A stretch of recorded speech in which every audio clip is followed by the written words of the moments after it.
Hello बच्चों, आज हम पढ़ेंगे ट्रिग्नोमेट्रिक इक्वेशन। ठीक है, ट्रिग्नोमेट्रिक इक्वेशन क्या होता है ये जानने से पहले जब समझो इक्वेशन का क्या फॉर्मेट था। जैसे x इक्वल टू मान लो 1/2 दिया है या दे दिया 2x प्लस 1 इक्वल टू 0, तो ये सब हमारे क्या है, इक्वेशन है। तो अगर इसमें वेरिएबल को हम ट्रिग्नोमेट्रिक फंक्शन से रिप्लेस कर देते हैं, मान लो यहाँ दे दिया साइन x इक्वल टू 1/2, मान लो यहाँ x के जगह पे लिख दिया cos x या cos theta plus 1 equal to 0। तो इस तरह के जो इक्वेशन होते हैं हम उनको क्या बोलेंगे, ट्रिग्नोमेट्रिक इक्वेशन। अब आता है इसको सॉल्व करने के लिए। सॉल्व करने का क्या मतलब है, x की वैल्यू निकालना है यहाँ पे। तो उसके दो तरह के सोल्यूशन आते हैं, पहला होता है प्रिंसिपल सोल्यूशन और दूसरा होता है जनरल सोल्यूशन। तो प्रिंसिपल सोल्यूशन x की वो वैल्यू होती है जो 0 से लेकर के 2 पाई तक हो सकती है, मतलब 0 या फिर मैक्सिमम कितना 2 पाई, 0 से 2 पाई के बीच में होगा, 0 और 2 पाई दोनों इंक्लूडेड है। जनरल सोल्यूशन में क्या होता है कि इसकी एक जनरल वैल्यू होती है जिसमें n की वैल्यू, n क्या है यहाँ पे इंटीजर, हम पुट करते जाते हैं उसके कई सारे सोल्यूशन मिलते जाते हैं। अभी देखो हम निकालते कैसे हैं, उसके लिए हमें क्या क्या चीजें और जाननी जरूरी है, ठीक है ना। तो अब प्रिंसिपल सोल्यूशन पहले समझेंगे। तो प्रिंसिपल सोल्यूशन समझने से पहले एक चीज और याद रखना, क्या, ये देखो एक टेबल याद रखना इसमें, जैसे फर्स्ट क्वाड्रेट अगर है तो थीटा, सेकंड क्वाड्रेट है तो pi minus theta, third quadrant है तो पाई प्लस थीटा, और फोर्थ क्वाड्रेट है तो 2 पाई माइनस थीटा। इसको याद रखना, ठीक है ना। अब इसको यूज कैसे करना है, जैसे तुम्हारे पास क्वेश्चन दे दिया tan x इक्वल टू -1/√3, मान लो इसका प्रिंसिपल सोल्यूशन निकालना है। तो सबसे पहले ये देखो कि tan निगेटिव कहाँ कहाँ होता है। तो tan निगेटिव दो जगह पे होगा, सेकंड और फोर्थ क्वाड्रेट में। तो सेकंड क्वाड्रेट और फोर्थ क्वाड्रेट में, तो ये 1/√3 tan में किसकी वैल्यू होती है, 30 की। 30 का मतलब पाई/6, तो मतलब थीटा की वैल्यू हो गई पाई/6। तो यहाँ पे लिखेंगे tan, सेकेंड क्वाड्रेट में आने के लिए पाई माइनस थीटा, थीटा मतलब पाई/6। या फिर दूसरा ऑप्शन हमारे पास क्या है, फोर्थ क्वाड्रेट में जो हम जाएंगे तो tan 2 पाई माइनस थीटा मतलब पाई/6। अब हमारे पास क्या मिला, tan 5 पाई/6, और दूसरा ऑप्शन हमारे पास क्या है, tan 11 पाई/6। ठीक है, अब इतनी चीजें हमें दो वैल्यू मिली tan x इक्वल टू, यानी x इक्वल टू हमें क्या क्या मिलेगा, एक तो 5 पाई/6 मिलेगा और दूसरा क्या मिलेगा तुम्हें 11 पाई/6।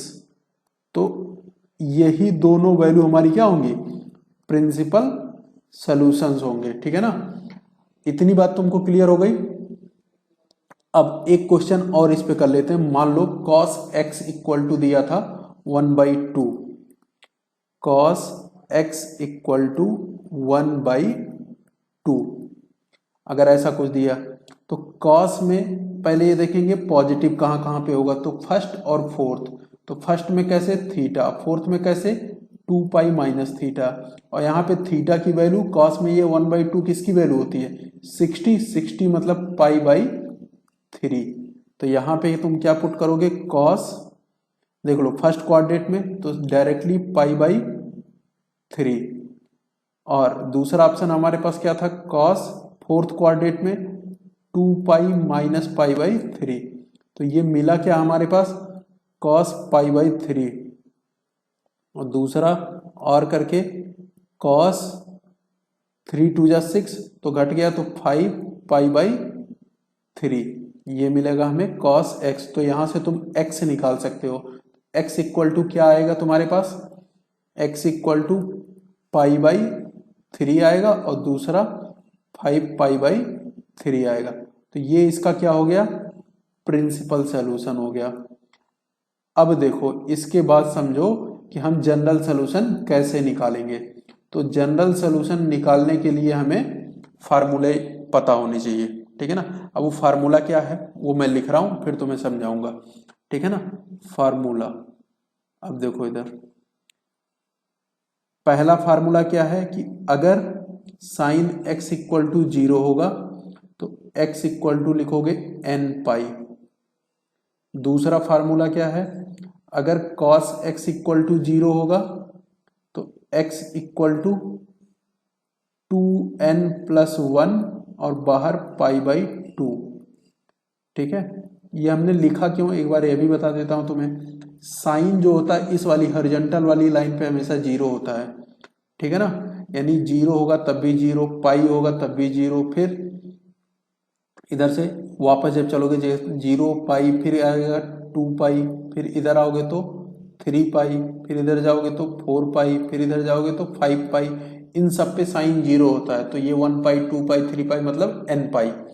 और कॉस कहाँ पे 0 होता है, इस वर्टिकल एक्सिस पे। तो ये कब कब होगा, पाई 3 पाई, ये π/2 था 3 π/2, फिर 5 π/2, फिर 7 π/2। तो ये हमेशा ऑड मल्टीपल होगा π/2 का, इसलिए ये 2n+1 ऑड नंबर और ये π/2।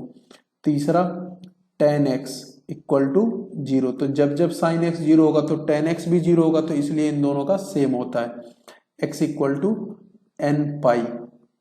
तो ये 3 फार्मूले तुम्हें मिले। इसके अलावा और कौन सा फार्मूला यूज होगा वो देखो। चौथा फार्मूला, अगर sine x equal to sine y आ गया, sine x equal to sine y, तो यहां से x equal to n pi plus और -1 का पावर n वाई, ये मिलता है हमें। अब next formula cos x equal to cos y अगर आया, cos x equal to cos y, तब क्या मिलेगा तुम्हें, x equal to 2n pi plus minus y. 6 formula देखो क्या है हमारे पास, tan x equal to tan y अगर आया, tan x equal to tan y, तब क्या मिलेगा हमें, x equal to n pi plus y मिलेगा हमें। एक लास्ट फार्मूला, अगर sign square x equal to क्या हो, cos sine square x equal to sine square y हो, cos square x equal to cos square y हो, ठीक है, tan square x equal to tan square y हो। अगर इन तीनों में से कुछ इस तरह का मिलता है तो हम क्या करेंगे, डायरेक्टली यहाँ पे x equal to n pi plus और माइनस वाई, ये हम लगा देंगे। तो ये तो हमारे पास फार्मूले हो गए। अब इनका यूज कैसे करोगे जनरल सॉल्यूशन निकालने के लिए, वो मैं समझाता हूँ। मान लो एक क्वेश्चन ले लिया तुमने जनरल सॉल्यूशन के लिए कि cos x इक्वल टू मान लो 1/2 हो गया, ठीक है, या साइन x इक्वल टू, क्योंकि cos तो ऊपर ले लिए हो, तो साइन x इक्वल टू मान लो 1/2 हो गया। तो साइन पॉजिटिव, तो साइन पॉजिटिव कहाँ कहाँ पे होता है वो समझो पहले। तो साइन पॉजिटिव होगा फर्स्ट क्वाड्रेंट में और सेकंड क्वाड्रेंट में, यानी ये वैल्यू फर्स्ट और सेकंड क्वाड्रेंट में जाएगी। तो कोई भी एक हम ले सकते हैं, लेकिन अगर तुम आंसर सीट के अकॉर्डिंग चलोगे तो हमें पहली वाली वैल्यू लेते हैं। तो पहला मतलब फर्स्ट क्वाड्रेंट से हमको मतलब है, तो फर्स्ट क्वाड्रेंट के लिए डायरेक्टली हम क्या जाते थे, थीटा, तो यहाँ पे लिखोगे साइन, और ये किसकी वैल्यू है, साइन 30 मतलब π/6, इतना लिख दिया। अब ये फॉर्मेट बन रहा है sine x equal to sine y. तो जब sine x equal to sine y था तो उसका फार्मूला क्या था, x इक्वल टू, यहाँ पे देखो x इक्वल टू सबसे नीचे लास्ट में ये फार्मूला n पाई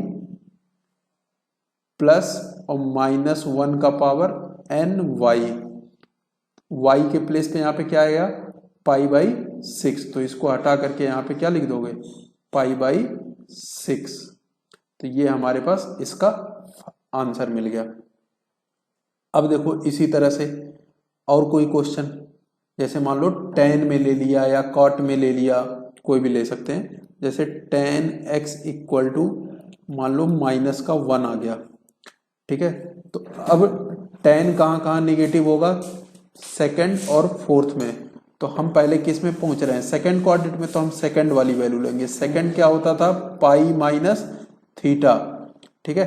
तो tan x equal to tan, और इधर ये माइनस पाई माइनस, और ये वैल्यू किसकी है, पाई बाई 4 की, तो क्या मिल जाएगा हमें, tan 3 पाई बाई 4। इधर हो गया ये tan x equal to tan y वाला फार्मूला लग जाएगा, तो x इक्वल टू क्या आ जाएगा, n पाई प्लस वाई मतलब 3 पाई बाई 4। तो ये हमारे पास, इस तरह से हम इसका जनरल सोल्यूशन निकालते हैं। बाकी के क्वेश्चन कर लेना। ठीक, थैंक यू।